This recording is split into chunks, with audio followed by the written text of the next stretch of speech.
راہ وفا میں بڑھتا جا، قرب کے زینے چڑھتا جا۔ راہ وفا میں بڑھتا جا، قرب کے زینے چڑھتا جا۔ ہر دم شوق سے پڑھتا جا لا الہ الا اللہ۔ جھوٹی دنیا سے منہ موڑ، رب سے اپنا رشتہ جوڑ۔ کوئی نہیں ہے رب کے سوا، لا الہ الا اللہ۔ ایک وہی ہے رب کی ذات، جس کے ہاتھ میں موت و حیات۔ گل کا مالک وہ تنہا، لا الہ الا اللہ۔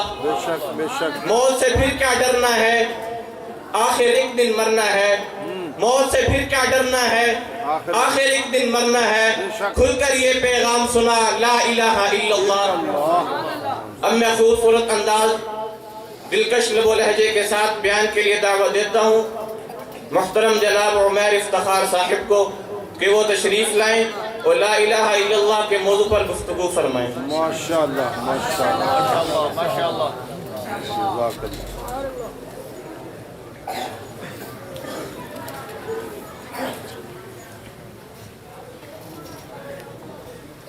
الحمد لله وكفى وسلام على عباده الذين اصطفى ماشاءاللہ ماشاءاللہ ماشاءاللہ۔ أما بعد فأعوذ بالله من الشيطان الرجيم بسم الله الرحمن الرحيم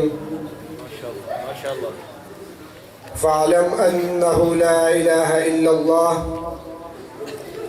قال النبي صلى الله عليه وسلم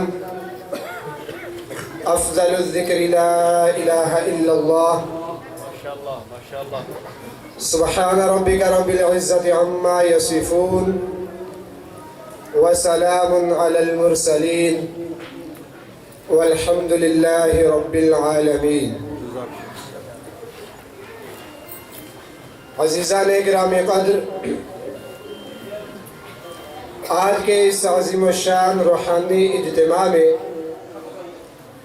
جس موضوع پر گفتگو کرنا چاہتا ہوں وہ لا الہ الا اللہ کی فضیلت ہے۔ بے شک بے شک۔ سامعین محترم،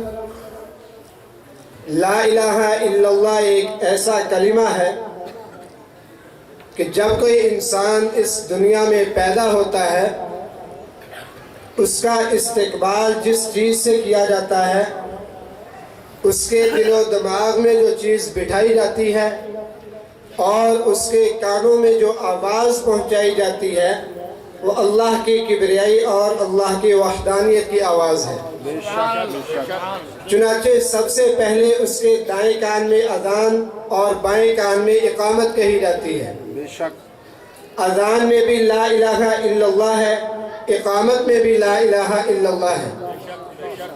گویا کہ لا الہ الا اللہ اتنی عظمت والا کلمہ ہے کہ جب بچہ زبان سے کچھ بولنے سے عاجز ہوتا ہے تو اس کے کان کے ذریعے سے اس کے دل تک لا الہ الا اللہ کی آواز پہنچائی جاتی ہے، تاکہ ابتدا ہی سے بچے کے دل میں اللہ کی عظمت بیٹھ جائے اور اللہ سے اس کی محبت کامل ہو جائے۔ بے شک بے شک۔ کیونکہ دل کی تین کیفیتیں ہوتی ہیں۔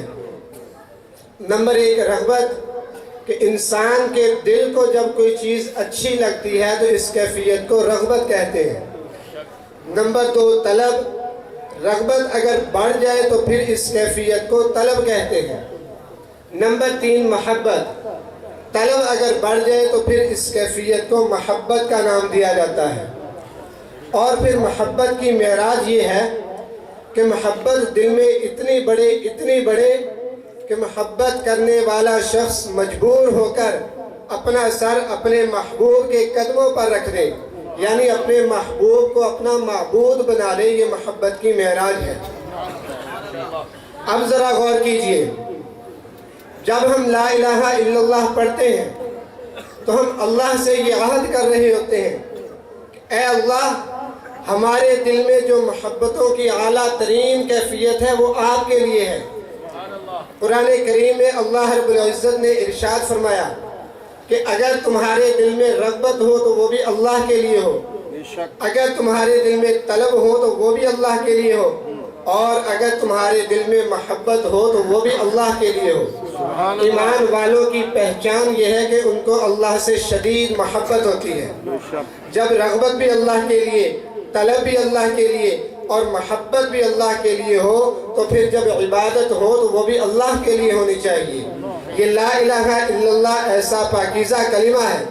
حضور صلی اللہ علیہ وسلم نے فرمایا انبیاء اکرام نے جو سب سے افضل بات کہی وہ یہی کلمہ لا الہ الا اللہ ہے. حضرت ابو ذر رضی اللہ تعالی عنہ کہتے ہیں کہ میں نے رسول اللہ صلی اللہ علیہ وسلم سے پوچھا یا رسول اللہ کیا لا الہ الا اللہ پڑھنا نیکیوں میں سے ہے؟ حضور صلی اللہ علیہ وسلم نے فرمایا نیکیوں میں سے بہترین نیکی ہے، اور فرمایا لا الہ الا اللہ کے کلمات ایمان کو تازہ کرنے والے ہیں. حضور صلی اللہ علیہ وسلم نے اپنے اصحاب سے فرمایا کہ تم اپنے ایمان کی تجدید کر لیا کرو. صحابہ اکرام نے کہا یا رسول اللہ ہم اپنے ایمان کی تجدید کیسے کریں؟ رسول اللہ صلی اللہ علیہ وسلم نے فرمایا لا الہ الا اللہ کثرت سے پڑھا کرو، اس سے ایمان کی تجدید ہوتی ہے اور اس کلمہ کو پڑھنے سے ایمان تر و تازہ ہو جاتا ہے.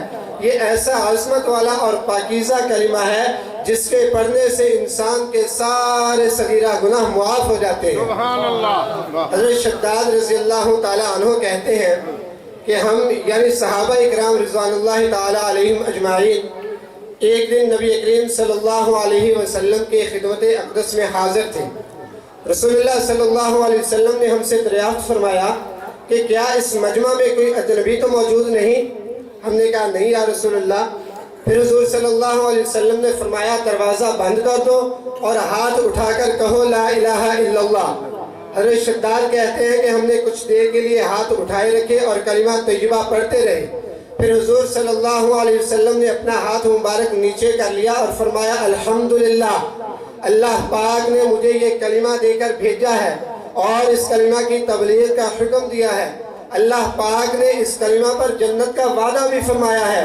بے شک اللہ پاک وعدہ خلافی نہیں فرماتے. اس کے بعد حضور صلی اللہ علیہ وسلم نے فرمایا خوش ہو جاؤ، اللہ پاک نے تمہارے گناہ معاف فرما دیے اور تمہاری مغفرت فرما دی.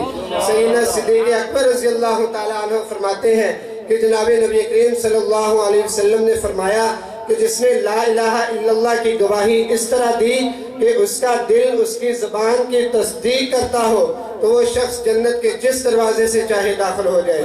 زبان سے کہہ بھی دیا لا الہ تو کیا حاصل، زبان سے کہہ بھی دیا لا الہ تو کیا حاصل، دل و زبان مسلمان نہیں تو کچھ بھی نہیں. سامعین محترم، حضرت عبداللہ بن عمر رضی اللہ تعالی عنہ کی روایت ہے، کہتے ہیں کہ رسول اللہ صلی اللہ علیہ وسلم نے ہمیں فرمایا کہ کیا میں تم کو وہ وصیت نہ بتاؤں جو حضرت نوح علیہ السلام نے اپنے بیٹے سے فرمائی تھی کہ اے میرے بیٹے میں تم کو 2 کام کرنے کی وصیت کرتا ہوں اور 2 کاموں سے منع کرتا ہوں. ایک تو آپ کو اس کام کی وصیت کرتا ہوں کہ لا الہ الا اللہ پڑھا کرو، کیونکہ اس کلمے کا وزن اتنا زیادہ ہے کہ اگر ترازو کے ایک پلڑے میں یہ کلمہ رکھ دیا جائے اور ترازو کے دوسرے پلڑے میں 7 زمین و آسمان رکھ دیے جائیں تو یہ لا الہ الا اللہ والا پلڑا جھک جائے گا، اور اگر تمام زمین و آسمان کا گھیرا ہو جائے تو پھر بھی یہ کلمہ اس گھیرے کو توڑ کر اللہ رب العزت تک پہنچ جائے گا. اور دوسری چیز جس کا میں آپ کو حکم کرتا ہوں وہ سبحان اللہ و بحمدہ سبحان اللہ العظیم کا پڑھنا ہے. یہ کلمہ تمام مخلوقات کی عبادت ہے اور اسی کلمہ کی برکت سے ساری مخلوقات کو روزی دی جاتی ہے. اور 2 کاموں سے آپ کو منع کرتا ہوں، ایک شرک سے اور دوسرا تکبر سے، کہ یہ دونوں برائیاں بندے کو اللہ سے دور کر دیتی ہیں. سرکار دو عالم صلی اللہ علیہ وسلم نے فرمایا جو لوگ لا الہ الا اللہ پڑھنے والے ہوں گے ان کے لیے قبر و حشر میں کوئی وحشت نہیں ہوگی، اور جب قیامت کے دن ایمان والے اپنی قبروں سے اٹھیں گے تو ان کا شعار اور ان کے مومن ہونے کی پہچان یہی لا الہ الا اللہ ہوگا، اور اسی کلمہ کی برکت سے جہنم سے آزادی ملے گی. حدیث پاک کا مفہوم ہے، جناب نبی کریم صلی اللہ علیہ وسلم نے فرمایا کہ روز محشر کچھ لوگ ایسے بھی ہوں گے جنہوں نے صرف کلمہ پڑھا ہوگا، ان کے اعمال اتنے اچھے نہیں ہوں گے دنیا کے اندر انہوں نے غفلت میں زندگی گزار دی ہوگی، جس کی وجہ سے ان کو جہنم میں ڈالا جائے گا اور وہ ہزاروں سال تک جہنم میں جلیں گے۔ پھر اللہ پاک جب چاہیں گے اپنے قدرت سے ان کلمہ پڑھنے والوں اور مشرکین کے درمیان سے آگ کو ہٹا دیں گے۔ مشرکین جب کلمہ پڑھنے والوں کو آگ میں جلتا دیکھیں گے تو حیران ہو کر کہیں گے کہ ہم تو دنیا کے اندر غیر اللہ کو مانتے تھے، بتوں کی عبادت کرتے تھے، تم تو مسلمان تھے، کلمہ پڑھنے والے تھے، کیا تمہارے کلمے نے تم کو کوئی فائدہ نہیں دیا؟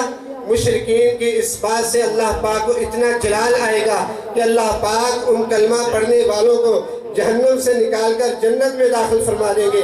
یہی وہ مبارک کلمہ ہے جس کی برکت سے کل قیامت کے دن اللہ پاک اپنا دیدار نصیب فرمائیں گے۔ اللہ کا دیدار اتنی بڑی نعمت ہے کہ جب جنتیوں کو اللہ کا دیدار ہوگا تو اس دیدار کی خوشی کی برکت سے لاکھوں سال تک اڑتے پھریں گے اور ان کے حسن کے اندر اتنا اضافہ ہو جائے گا کہ ان کی بیویاں ان کو پہچان نہیں سکیں گی۔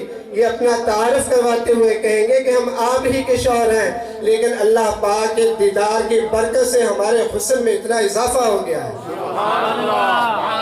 ماشاءاللہ ماشاءاللہ، واہ مولانا، معزز سامعین، ماشاءاللہ۔ نبی کریم صلی اللہ علیہ وسلم نے فرمایا کہ کل قیامت کے دن اللہ پاک ساری مخلوقات کے سامنے میرے ایک امتی کو علیحدہ کر کے اس کے سامنے 99 دفتر نامہ اعمال کے کھولیں گے، اور ہر دفتر اتنا بڑا ہوگا کہ جہاں تک اس کی نظر جائے گی، اور وہ 99 دفتر گناہوں سے بھرے ہوئے ہوں گے۔ اللہ پاک اس بندے سے سوال فرمائیں گے کہ کیا تو اپنے ان اعمال ناموں میں کسی چیز کا انکار کرتا ہے؟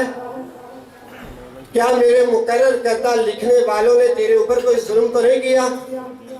کیا کوئی ایسا گناہ جو تو نے نہ کیا ہو انہوں نے لکھ لیا ہو؟ وہ بندہ کہے گا اے پروردگار نہیں، انہوں نے میرے اوپر کوئی ظلم نہیں کیا، جو گناہ میں نے کیے وہی انہوں نے لکھے۔ پھر اللہ پاک اس بندے سے سوال فرمائیں گے کہ کیا تیرے پاس ان بدعمالیوں کا کوئی عذر ہے؟ وہ کہے گا اے رب کریم نہیں، میرے پاس ان کا کوئی عذر بھی نہیں ہے۔ اللہ پاک فرمائیں گے کہ تیری ایک نیکی ہمارے پاس محفوظ ہے، وہ بھی آج تیرے سامنے لائی جائے گی، آج تیرے اوپر ظلم نہیں کیا جائے گا۔ چنانچہ کاغذ کا ایک چھوٹا سا پرزہ نکالا جائے گا جس پر اشہد ان لا الہ الا اللہ و اشہد ان محمد عبدہ و رسولہ لکھا ہوا ہوگا۔ اللہ پاک اس بندے سے فرمائیں گے کہ جا اپنے نامہ اعمال کا وزن ہوتا دیکھ لے۔ وہ کہے گا کہ آج تو میری ہلاکت یقینی ہے کہ اتنے بڑے 99 دفتروں کے مقابلے میں یہ چھوٹا سا پرزہ کیا حیثیت رکھے گا۔ اللہ پاک فرمائیں گے یقین جان آج تیرے اوپر ظلم نہیں کیا جائے گا۔ چنانچہ اس کے نامہ اعمال کا وزن کیا جائے گا، میزان عدل کے ایک پلڑے میں وہ 99 دفتر رکھے جائیں گے اور میزان عدل کے دوسرے پلڑے میں وہ کاغذ کا چھوٹا سا پرزہ رکھا جائے گا، اور نتیجے کے طور پر وہ کاغذ کے پرزے والا پلڑا وزنی اور بھاری ہو جائے گا اور 99 دفتروں والا پلڑا اس طرح ہلکا ہو جائے گا۔ نبی کریم صلی اللہ علیہ وسلم نے فرمایا اللہ کے نام کے مقابلے میں کوئی چیز وزنی نہیں ہو سکتی، یہ اخلاص اور محبت سے پڑھنے کی برکت ہے۔ اس کے بعد فرمایا جس شخص کا آخری کلام لا الہ الا اللہ ہوگا وہ سیدھا جنت میں داخل کر دیا جائے گا۔ آج اگر ہم بھی یہ چاہتے ہیں کہ ہماری بھی قبر روشنیوں سے بھر جائے، قیامت کے دن ہمیں بھی اللہ کا دیدار نصیب ہو اور ہمارا نیکیوں والا پلڑا بھاری ہو جائے، تو آج سے ہم بھی لا الہ الا اللہ کا ذکر کثرت سے کریں۔ اللہ پاک ہمیں اپنے ذکر کی حلاوت نصیب فرمائے۔ وآخر دعوانا ان الحمدللہ رب العالمین۔